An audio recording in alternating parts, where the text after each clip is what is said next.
नुसतंच जयंत का काळा रंग वापरणार, आम्ही त्याला कॉम्पिटिशन देणार आणि म्हणून आम्ही सगळे आज काळ्या रंग. पेशन्स टेस्ट न करता आय थिंक या महासंगममध्ये कदाचित त्यांची भेट होईल असं तुम्हाला बघायला मिळेल. तथास्तु. मला काही पर्याय नाही आहे माझ्या जावयाशिवाय आणि त्यालाही काही पर्याय नाही आहे माझ्याशिवाय, कारण बायको त्याची सतत बिझी असते ना. म्हणतो की त्याच्याकडे एक खोली आहे ज्याच्यामध्ये झुरळ, ससा वगैरे असे प्राणी ठेवलेले आहेत जे हळूच तो काढतो, तर कदाचित तेही करू शकतो. आगाऊ काका असतात. बरं झालं ते थोडं बरं होऊ मी केलं काही नाही त्यातला मी सांगते आता वर्ष झालं ग, वर्षभर कोणी अभिनय करत नाही राहू शकत पर्सनल.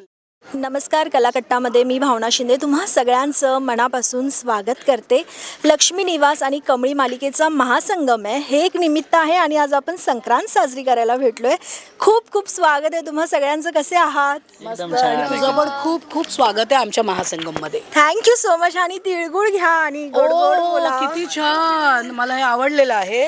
बेटा घे तिळगुळ, घे गोड गोड बोल. बेटा घे तिळगुळ, घे गोड गोड बोल. तू पण घे आणि मी पण गोड गोड बोलेन. ओके. तरी छान. सगळ्यात आधी तर सगळेच खूप छान दिसत आहेत आणि काळा रंग खरंच उठून दिसतो आपल्या सगळ्यांवर. आम्ही म्हटलं नुसतंच जयंत का काळा रंग वापरणार, आम्ही त्याला कॉम्पिटिशन देणार आणि म्हणून आम्ही सगळे आज काळ्या रंगात आहोत. पण कधी नाही तो आज जयंत खूप खुश दिसतोय बघ, कारण ही बिलीव्स इन ब्लॅक. तर मॅचिंग मध्ये आहोत आम्ही. हा सण घडवून आणलेला आहे सगळ्यांसाठी. पण महासंगमसाठी खरं तर भेटलोय. किती उत्सुकता आहे ताई? खूपच, कारण मला वाटतं झी मराठीवरचे आत्तापर्यंतचे जे महासंगम आम्ही केलेत ते खूपच मनोरंजन देणारे होते. खूपच काय म्हणतात त्याला, कमाल असे महासंगम होते. एका पहिल्या आमच्या महासंगममध्ये यांचं लग्न पण झालेलं होतं. सो हाही महासंगम महत्त्वाचा आहे, कारण तो कमळी आणि आमचा आहे. कमळी आणि लक्ष्मी निवासचा महासंगम आहे. खूप ड्रामा आहे त्याच्यामध्ये, थोडासा सोशल मेसेजही आहे त्याच्यामध्ये. आणि मला वाटतं ह्या महासंगममधून जेव्हा पुढे या गोष्टी आपापल्या मालिकेत जातील तेव्हा त्या अधिक रंजक होणार आहेत. म्हणून हा महासंगम जास्त महत्त्वाचा आहे. आणि ड्रामाबद्दल म्हणाल तर मुलं सांगतीलच तुम्हाला. हां सांग तू. खूपच शॉकिंग ड्रामा, कारण महासंगम म्हटल्यावर आपण आत्तापर्यंत जे महासंगम पाहिले त्यामध्ये एक काही ना काहीतरी एक मेजर प्लॉट ट्विस्ट असतोच, तसा या महासंगममध्ये सुद्धा होणार आहे. तर भावना आणि सिद्धूच्या आयुष्यात सांगायचं झालं तर आपण एक झलक पाहिली एका ट्रेलरमध्ये बारीक अशी, की श्रीकांतचा चेहरा आपल्याला असा अचानक एक दिसतो. तर त्याची एंट्री होणार आहे का, आणि झाली तर त्याची आणि आमची भेट होणार आहे का, आनंदी आणि त्याची भेट होणार आहे का. तर या सगळ्या गोष्टी हे जी प्रश्न आहेत हे सगळे याची उत्तरं तुम्हाला या महासंगममध्ये मिळतील. आणि जयंत आणि जान्हवीच्या आयुष्यात ॲक्च्युली बऱ्याच दिवसांपासूनच प्रेक्षकांचं असं म्हणणं आहे की त्यांची भेट घडवा घडवा घडवा. तर बहुतेक ती या महासंगममध्ये होऊ शकते. ॲक्च्युली जयंतच सांगेल याबद्दल डिटेलमध्ये आहे. म्हणजे मी तर हेच म्हणेन की जितके पेशन्स जयंतने ठेवलेत आत्तापर्यंत तितकेच पेशन्स प्रेक्षकांनी पण दाखवलेत. सो त्यांचे जास्त पेशन्स टेस्ट न करता आय थिंक या महासंगममध्ये कदाचित त्यांची भेट होईल असं तुम्हाला बघायला मिळेल. तथास्तु. पण हे या मालिकेबाबतीत गोड आहे की जेव्हा जयंत जान्हवीला त्रास देतो तेव्हा प्रेक्षक की का राहते ही याच्यासोबत, आणि जेव्हा दोघं लांब झालेत तर प्रेक्षक वाट पाहत आहेत की कधी एकत्र येत आहेत ना. एक्झॅक्टली. म्हणजे तेच प्रेक्षकांनी जयंत आणि जान्हवीच्या या जोडीला खूप छान प्रेम दिलं सुरुवातीपासूनच. आणि त्यामुळे कधी कधी जयंतने जे काही कृत्य केलं आहे तिच्यासोबत ते लोक विसरतात आणि त्यांचं हेच म्हणणं असतं की लवकरात लवकर या जोडीला एकत्र आणा. पण येस, प्रेक्षकांच्या प्रेमामुळेच त्यांना नवीन नवीन एपिसोड्स देण्याची आमची इच्छा असते. नक्कीच. आणि आज तुम्ही स्टॉलसुद्धा लावलेत, म्हणजे भावनाचा मिसळपावचे आणि लक्ष्मीचा घरघंटीच आहे. तर खऱ्या आयुष्यात जर कधी वाटलं की आपण एखादा स्टॉल लावूया तर कशात सगळ्यात जास्त हातखंड आहे, कसला स्टॉल लावायला आवडेल जयंत? मी सगळ्या स्टॉलवर फिरेन. स्टॉल लावणार नाही मी, कारण माझ्यामध्ये काही फार स्किल बिल नाही आहे कसं. पण येस, जे कोणी असं काही करतील उद्योग त्यांना सपोर्ट करायला, तिथून सामान खरेदी करायला नक्कीच जाईल. मी माझ्या साड्यांचा स्टॉल लावीनच. तू येशीलच खरेदीला, माझी गॅरंटी आहे. त्यामुळे मी खूप छान साड्या विकू शकते.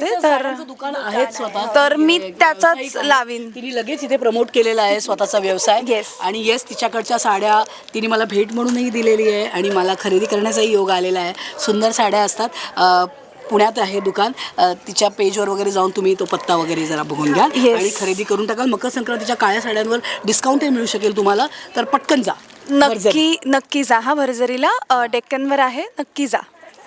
त्यानिमित्ताने आम्ही प्रमोशनही केलेलं आहे. मी काकूंबरोबर मी फिरणार तो माझ्याबरोबर आणि माझा team जावई बरोबर माझा आहे. मित्र आहे तुम्हाला माहिती आहे. त्याच्यामुळे- त्यामुळे आम्ही दोघं मित्र सकाळी निघू, कॉफी घेऊ एक एक कुठेतरी आणि स्टॉलवर फिरू. आणि आम्हाला काय आमचा भरजरीचा स्टॉल असणार आहे, तिथून साड्या बिड्या घेऊ, पुढे खाण्यापिण्याची चंगळ, असं फिरून फिरून येस आम्ही दोघं मग डे आउट आहे आमचं. एक्झिबिशन करायचं आहे. येस येस माझा जावई लाडका तुम्हाला माहिती आहे, त्यामुळे मला काही पर्याय नाही आहे माझ्या जावयाशिवाय आणि त्यालाही काही पर्याय नाही आहे माझ्याशिवाय, कारण बायको त्याची सतत बिझी असते ना नवे नवे व्यवसाय सुरू करण्यात, त्यामुळे त्याला विचारायला लक्ष्मी काकूकडेच यावं लागतं. तू कुठला स्टॉल ओपन करणार बेटा? तू काय करशील किडे तो स्पॉन्सर करेल हे एक्झिबिशन, तो स्पॉन्सर करतो, श्रीमंत आहे. असं का मी ते ते कॉक्रोच मारण्याची पेस्ट कंट्रोलचा मी स्टॉल ओपन करेन कारण का नाही ऍक्च्युली त्याचा पेट महोत्सव असू शकतो. पेट महोत्सव असू शकतो. हो, कारण actually. आम्ही नेहमी म्हणतो की त्याच्याकडे एक खोली आहे ज्याच्यामध्ये झुरळ, ससा वगैरे असे प्राणी ठेवलेले आहेत जे हळूच तो काढतो, तर कदाचित तेही करू शकतो. ते पॉसिबल आहे. येस. पण मला वाटतं जोक्स असाईड मेगन एक खूप मेहनती मुलगा आहे असं मला वाटतं आणि तो काही कशात नाही म्हणजे आपण म्हणतो ना लात मारेल तिथे पाणी काढेल. I think Megan has that quality की ही इज अ सर्वायवर आणि ही कॅन डू दॅट. जसा हा माझा लाडोबा आहे, तर मला माहीत नाही हा कुठला स्टॉल टाकणार, हा माझ्यावर फिरणारच. हो मी फिरणार. मी कसे की त्या आगाऊ काका असतात मी बरं झालं ते थोडं बरं होऊ शकतं. मी केलं काही नाही त्यातला मी आहे तसं पण आज आपण मकर संक्रांती निमित्त भेटलोय, तर आपण असं म्हणतो तिळगुळ घ्या आणि गोड गोड बोला. पण सेटवर तुम्ही कोणाला बोलाल, म्हणजे कोण किती चिडतं असं वगैरे कोणी आहे की गोड गोड बोल रे बाबा असं कोणी आहे? गोड गोड बोल. हा मी तर खूपच गोड बोलतो त्याच्यामुळे नाही आमच्या सेटलमध्ये म्हणजे क्लिशे वाटेल हे, पण मी खरंच सांगते आता वर्ष झालं ग, वर्षभर कोणी अभिनय करत नाही राहू शकत पर्सनल लेवलवर. पण आय थिंक आमचं अख्खं युनिट खूप गोड आहे. मला वाटतं फक्त आमचा सिद्धूच कदाचित जसं मी मगाशी कोणाला तरी म्हटलं की स्केड्युलरला सांगेल जरा तिळगुळ देतो, थोडा उशिराचा कॉल टाईम दे ना, जरा एक एक्स्ट्रा झोप अर्धा तास. पण अदरवाईज आमच्याकडे खरंच तिळगुळ वाटायची गरज नाही आहे. लोकांना डायबिटीज होईल इतकं एकमेकांशी गोड वागतात सगळे. सो आय थिंक या आणि याच्यात काही नुसतं आपण कॅमेरावर बोलतो आहे म्हणून नाही, पण कधी कधी काही टीम्स जुळून येतात की जिथे everyone is rooting for everyone. So I think Lakshmi निवास ही एक टीम अशी आहे ना की जिथे everyone is rooting for everyone. तसं आज आम्ही खरं तर मी तुषार दादांना खूप मिस करते. आज आता ते हवे होते. झोलरला मी मिस करते, निखिलला. वीणा नाही आहे, सिंचना नाही आहे किंवा अनुज नाही, म्हणजे हरीशचा जो रोल करतो तो नाही आहे, आमच्या आज्या नाही आहेत दोन्ही. सो आमच्याकडे म्हणजे खरं तर आम्ही 3 वेगवेगळ्या घरांमध्ये शूट करतो. जयंतचं वेगळं घर आहे, माझं वेगळं घर आहे, गाणे पाटील वेगळे आहेत. पण एक चहा पिण्याची आणि कॉफी पिण्याची आमची एक संध्याकाळी वेळ आहे, तेव्हा आम्ही सगळे एकत्र येऊन खारी टोस्ट बटर खाण्यासाठी आम्ही सगळे एकत्र येतो. So there is lot of bonding over good things. So तिळगुळाची गरज नाही, सगळेच एकमेकांशी गोड बोलतात. नक्कीच. तर मला असं वाटतं की आता आम्ही तुमच्या सेटवर येऊ पुन्हा संक्रांत. Most welcome. आणि तू आलीस की तुला कुठला तरी उत्सव साजरा करतोय असं वाटेलच, आम्ही तो फील देऊच. नक्कीच. थँक्यू सो मच आणि खूप खूप शुभेच्छा. थँक्यू. थँक्यू. थँक्यू.